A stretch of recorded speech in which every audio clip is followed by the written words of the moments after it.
and welcome to the EU Perspectives podcast.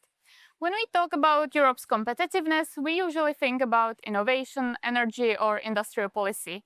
Yet, one of the biggest barriers to a healthier, more productive, and more resilient Europe receives far less attention: addiction. Whether it's alcohol, illicit drugs, smoking, gambling, or increasingly digital addictions, the consequences extend far beyond individual health. They affect labor markets, healthcare budgets, social cohesion, and economic performance. So, should addiction policy be considered one of the European Union's strategic priorities? And is the EU capable of addressing these challenges effectively? And is the answer simply more regulation, or does real progress require a broader approach? We will dive into the debate together with two guests. Jindřich Vobořil is the Czech Republic's leading expert on addiction policy with more than 35 years of experience in the field. As the Czech Republic's National Drug Policy Coordinator, he helped to shape a modern, evidence-based approach built on prevention, treatment, and harm reduction. He has also worked extensively with the European Commission, EU institutions, and the United Nations. And Ondřej Krutílek is the Czech member of the European Parliament for the ECR political group. Before entering politics, he spent more than 2 decades analyzing European legislation and now serves on the Parliament's Committee on Industry, Research and Energy, as well as the Committee on Public Health. Welcome to both of you. So, we often talk about competitiveness in terms of innovation, energy, or industrial policy. So, should addictions and public health, Mr. Krutílek, also be seen as a competitiveness issue for the EU? Of course, I think that this is crucial because we need to have a healthy society. If the society is healthy, then of course the competitiveness can have the solid basis for growth. So that's why I think that we need to dive into these issues not only on national level but also in the European Union. But on the other hand, we need to take into account that there is needed a balance between what member states are doing and how much money they are redistributing and what the European Union does. I think that the coordination role and evidence-based policy at EU level is the key. We will later on in the debate touch upon the topic of how much the EU can actually do and how much is up to the member states. But for now, Mr. Vobořil, I will ask you a very similar question. Why is it important for the EU to focus on addiction policy? There are several angles. First of all, if you look at the money flowing inside of the addiction products, it's bigger than energy or oil, for example. Yes, if you count alcohol, tobacco,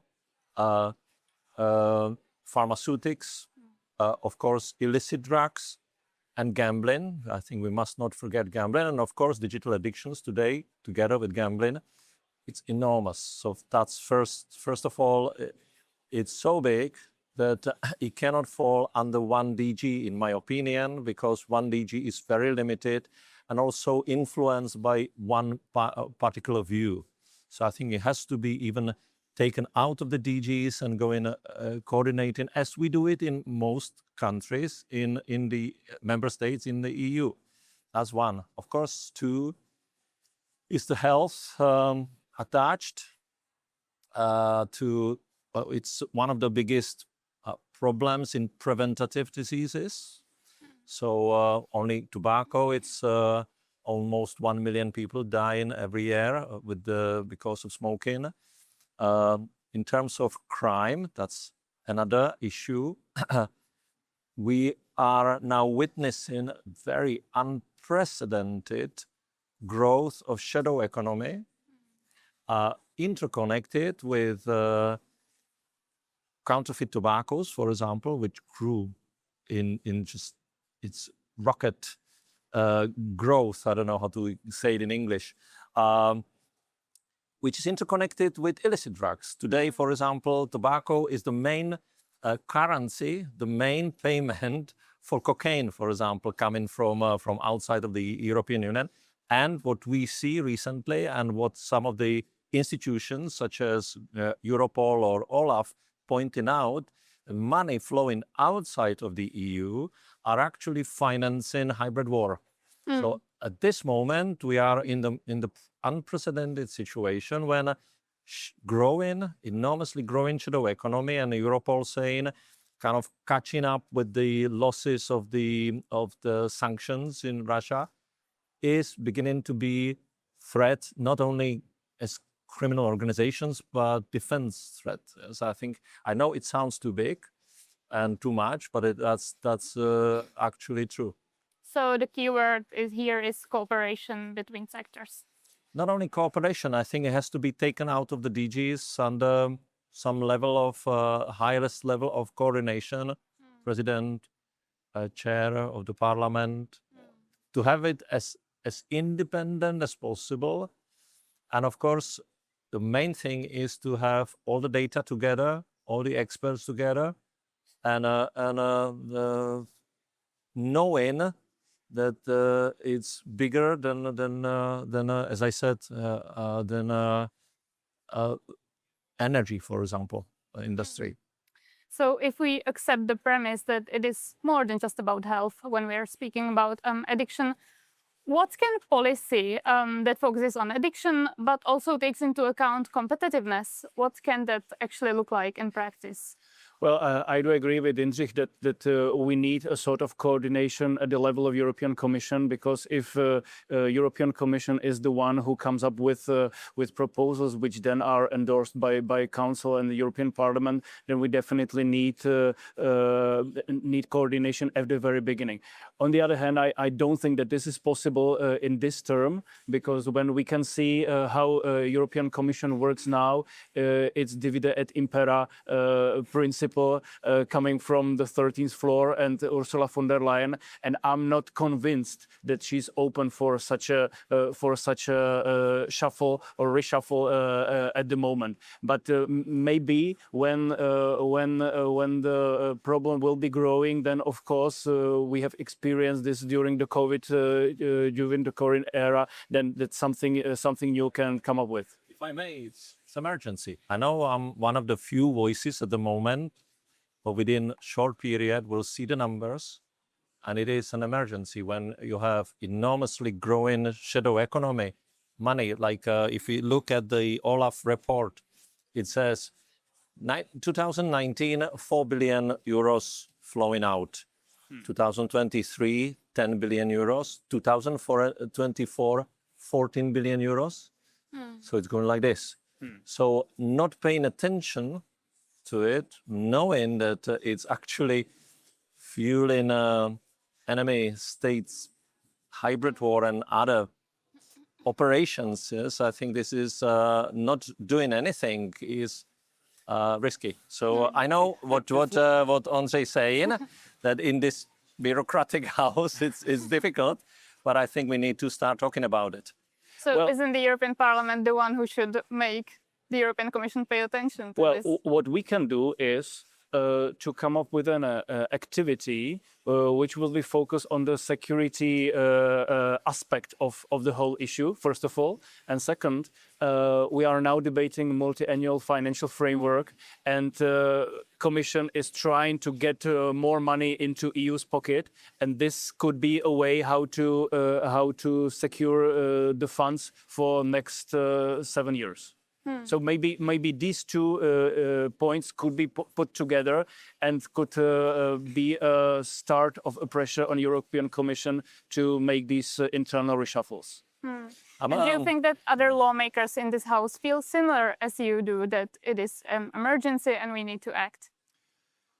Well, I don't think that we have enough expertise in this House, and that we are not flooded by the information every single day, and that's why we are not paying attention to that issue in terms of be more active in towards European Commission. We are basically focusing on what Commissions comes up with, but on the other hand, as Jindřich said, if we will have the information, and that's what he said was crucial in my opinion, then I think that we should behave in a different way and come up with these proposals. Mr. Vobořil, you wanted to have a short comment, and then I would move on to another. I mean, I'll let you ask more questions because I can talk for hours. Yes. Okay. In that case, I will open a new topic. In general, Mr. Vobořil, do you think that the EU sufficiently addresses the root causes of poor health, including addiction, or are we focusing too much only on the consequences? Yeah, I think the latest way of resolving problems in preventable diseases, and I'm a health professional, I'm not a security professional, only I was for many years national coordinator, so I was looking at all the numbers, and in front of my eyes I saw explosion. That's why I'm pointing this out. But if I come back to the health issues, I'm a clinician. At the same time, I worked with many years with epidemiologists, and I think what we're doing really wrong is thinking that regulations and bans and strict laws are more important than prevention and help. And I think this is a very wrong direction. It's not helping the people who are victims. It's a fog, yes? It's a fog that we put in political fog, that we pretending that we're doing something, or we thinking that we make big shoulders and tell people how to behave, and they will behave this way. And it's not true. I'm a psychologist, so I know that this is not the way how we can act. So I think all the latest regulations, almost prohibitive ideas and prohibitive voices, I think in many areas, whether it is alcohol, tobacco, it's going to lead to in this current situation to bigger problem. And then you have, on the other hand, areas like gambling. Nobody pays attention to it.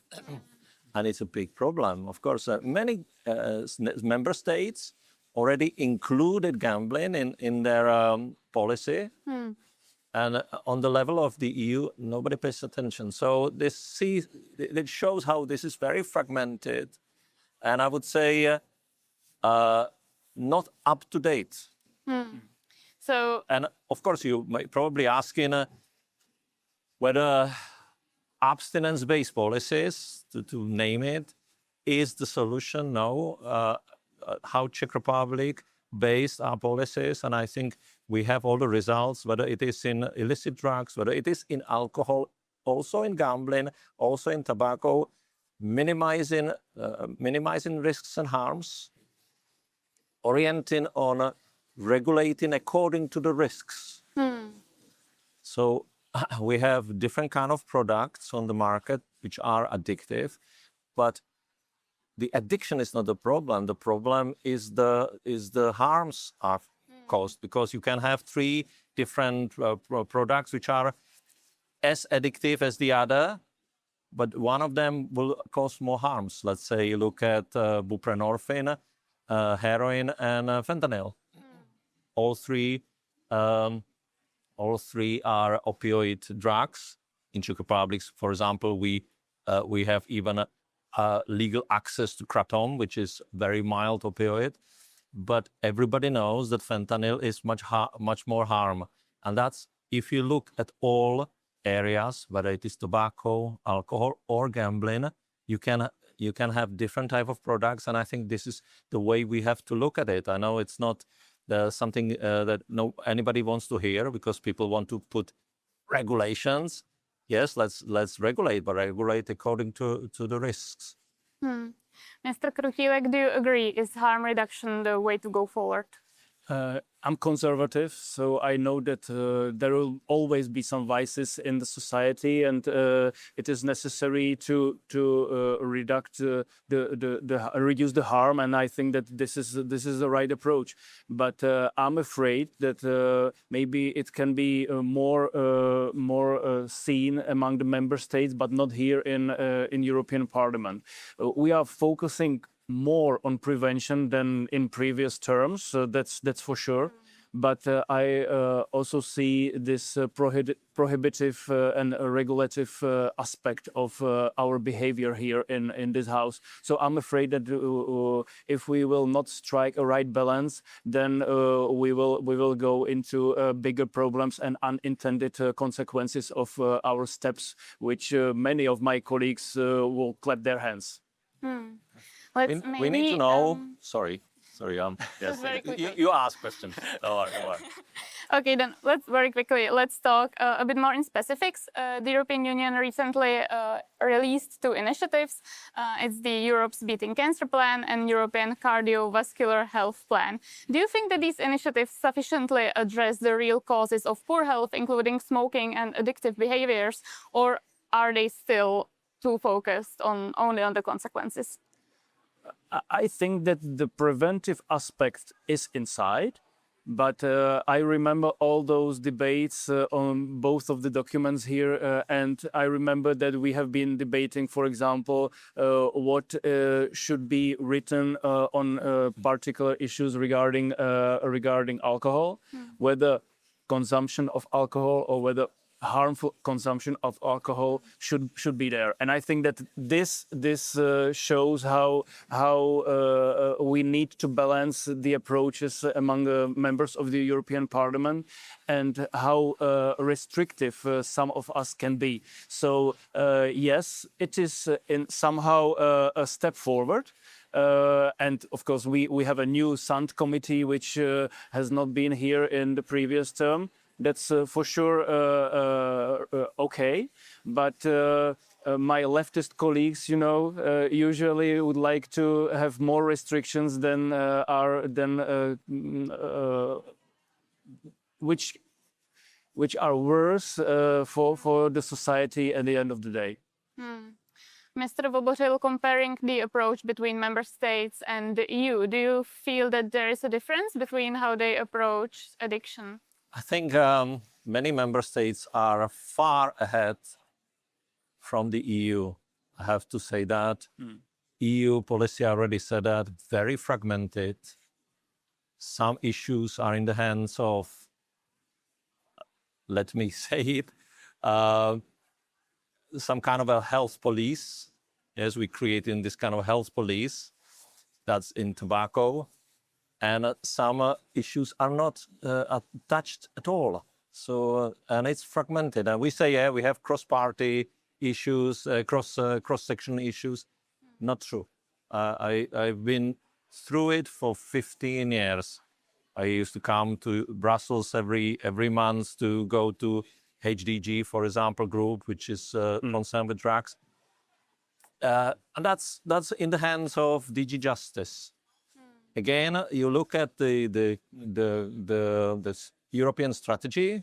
The only money that goes in European strategy to this area is very fragmented actions in Holland and Belgium to clump on cocaine. Okay, I understand these countries need help. I understand that, but that's not a strategy.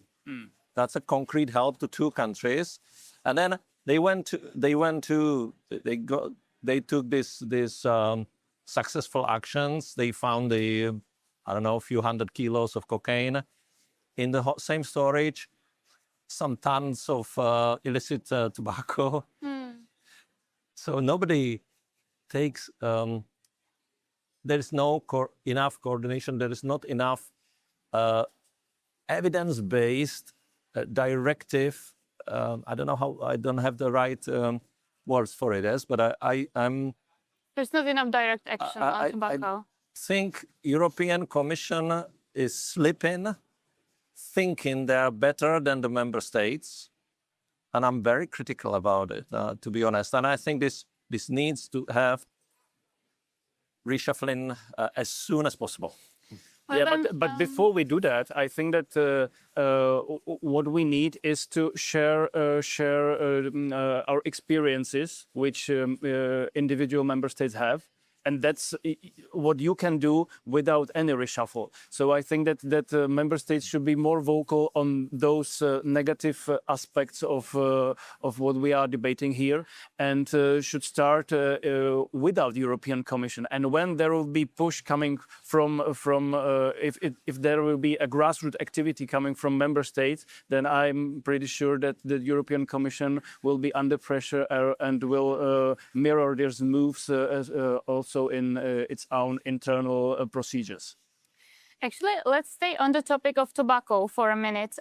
So the European Commission is currently preparing a revision of the Tobacco Products Directive to address new nicotine products. Do you think it is heading in the right direction?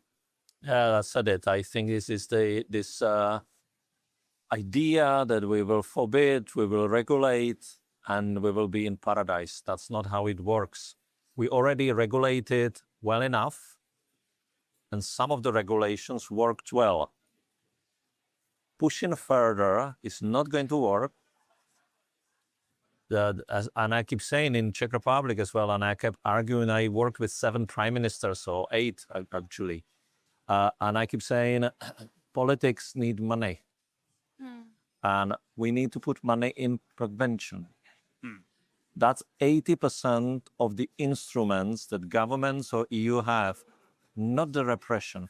And I was involved in the WHO negotiations. We need to, in the so-called COP11 and COP10, I was a head of delegation in the COP10, which is attached to what we're doing here with TPD. And I hear certain countries promoting prohibition. We've been through prohibition of many drugs, and it always failed. So let's repeat all the mistakes. And as I said, we deal with it detached, like if it's detached from other areas, it's not. So I think we head into a disaster. I know it sounds too much for that when I say that, but I'm warning that this is especially in the moment when we know that the shadow economy is beginning more and more in the hands of enemy states, and they're growing the interconnection with organized crime, with illicit drugs, counterfeit medicines. We cannot just look at, okay, we raise taxation, or we ban electronic cigarettes, or we ban, I don't know, flavor. It's okay to think about it, but it's really secondary. Mr. Krutílek, do you share these concerns when speaking about the revision of the directive? Yeah, completely. Because I think that it's, as usual, one-size-fits-all policy. So we will regulate everything at the same level, and we'll see the result. And I think that the unintended consequences of this will be seen very soon. So I think that what we need is an evidence-based policy. We need figures, we need data, and we need to think about not only tobacco in a broader context. Yes, yeah, exactly. Yeah. I mean, look at the illicit market in countries with the strictest policies. So France, 43% of cigarettes illicit. Produced in the EU, money flowing outside of the EU. They have 13 euros approximately per pack of cigarettes. So if you go to any bus station in big cities, you come out of the bus station, I have it recorded. You have 10 dealers, not of cocaine, but packs of cigarettes for 6 euros, yes? Because the production is about 10 or 15 cents, yes? So it's so much more profitable. So at the end, the cocaine containers coming from outside of the EU are paid with the tobacco because it's better. So, I mean, how ridiculous can we be? And then we're talking at this moment to have the same level of taxation. As I said, I'm a health professional, and for many years, when I heard people saying we need to be careful with taxation, I closed my ears. And I said, oh, well, that's tobacco industry talking. That's unwanted consequences, but that's like kind of lesser evil. Now it's too much. We have all the numbers, yes. I'm and then sorry, we have I numbers. will stop you right here. Well, this is very interesting. We are slowly running out of time. But we have numbers wanted of to- policies which work, like Sweden, yes, where there's only 5% of people smoking today, dropping of cardiovascular diseases, lung cancer by 70%. The people didn't stop using nicotine. They stopped using the nicotine in the worst form, smoking. Thank you for that. It's very interesting, but I will quickly just switch the topic so that we talk about addiction policies in relation to social media before we have to end here. Mr. Krutílek, so as I already mentioned, addiction nowadays is not only limited to drugs or tobacco, but it's also digital platforms increasingly becoming a defining part of young people's lives. So what impacts are they having on mental health? Well, I think that the impact of social media on minors and children, and not only of them, but also on other people, is huge. And we are now seeing consequences of being locked during the COVID era. And now that was the era when social media skyrocketed in their activities because people did not have enough other activities to do.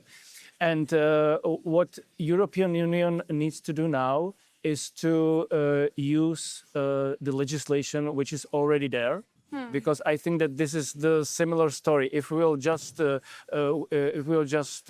restrict social media, then of course there will be other channels which then will be found, and the consequences will be then much worse. So I'm friend of using those instruments which are already here, and if there are some loopholes, then let's talk about them and find some solutions.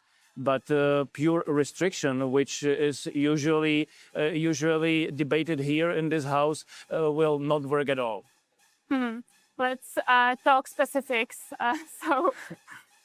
Let's talk specifics. So what you're saying is that we should maybe enforce the Digital Services Act, other legislation that is sectoral better. Yes. Digital Services Act, Articles 34 and 35, if I remember that correctly. So these are the main instruments which we do have in hands. We also need to talk to those who are working with social media to know what type of creature it is and how to behave on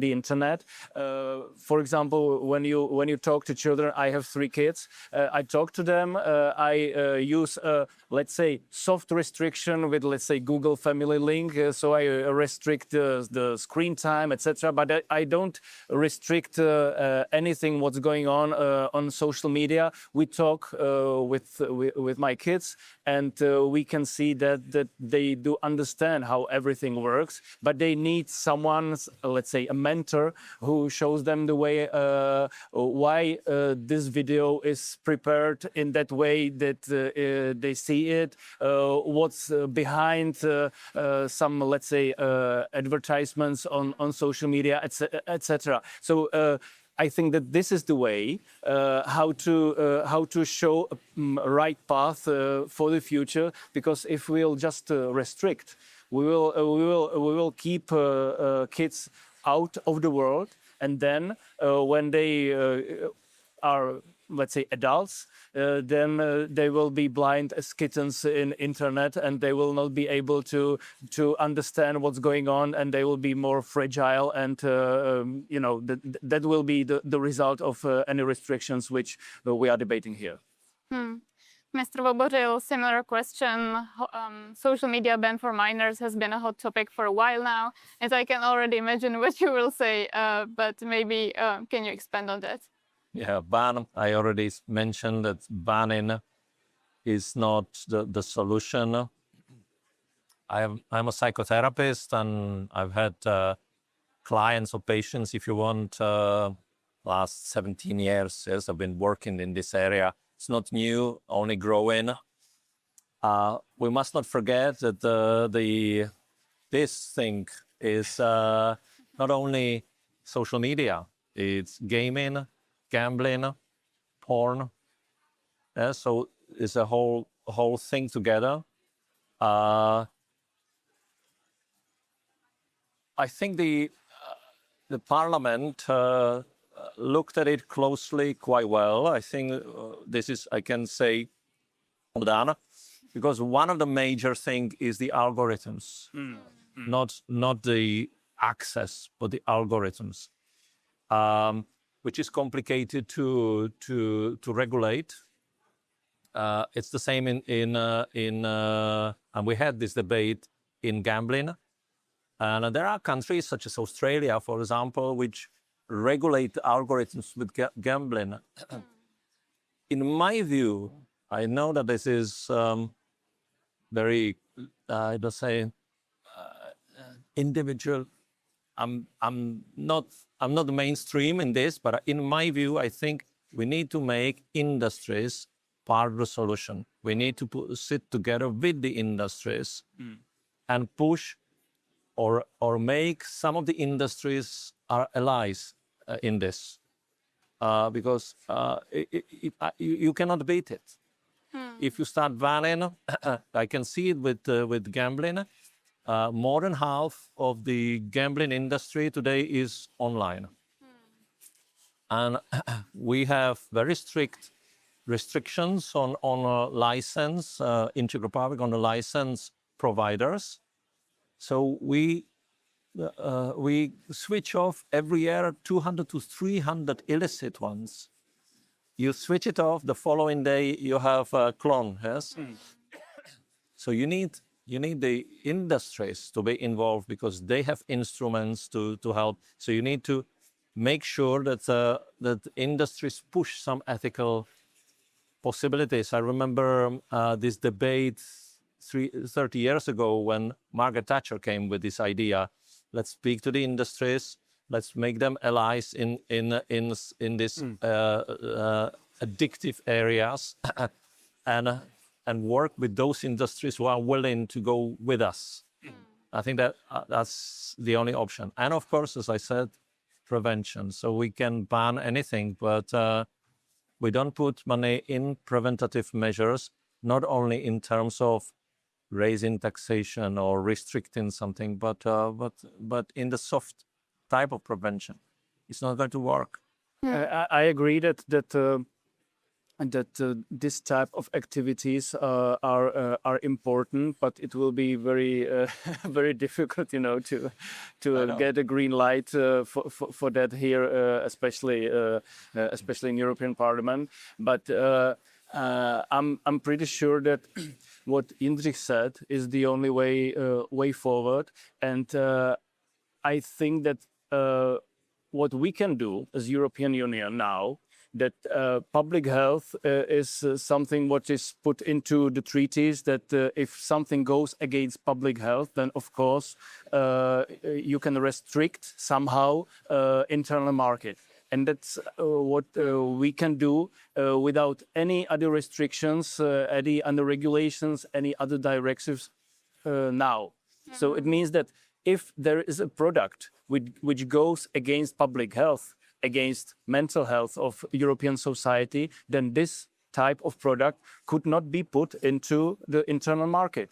It's simple as that. So if we'll start in that way and then make industries our allies, then I think that this is that carrot and stick attitude which we can go forward with. And this is my last question. Is that possible though? Because big tech companies pushed back against EU legislation quite a lot recently. That's right. But on the other hand, I think that the internal market of the European Union is one of the biggest in the world. So it's for this big tech, it is still worth to be here. So I think that if we'll not only restrict them, but if we'll talk to them and find some, let's say, middle ground, then I think that we can be partners. But what the European Commission does at the moment is just restricting them, and also this anti-American sentiment, which is here in Europe, does not help much. Well, let's end on this note. Thank you so much for being here and for being on the EU Perspectives podcast. And thank you so much for listening. And we will see you next time.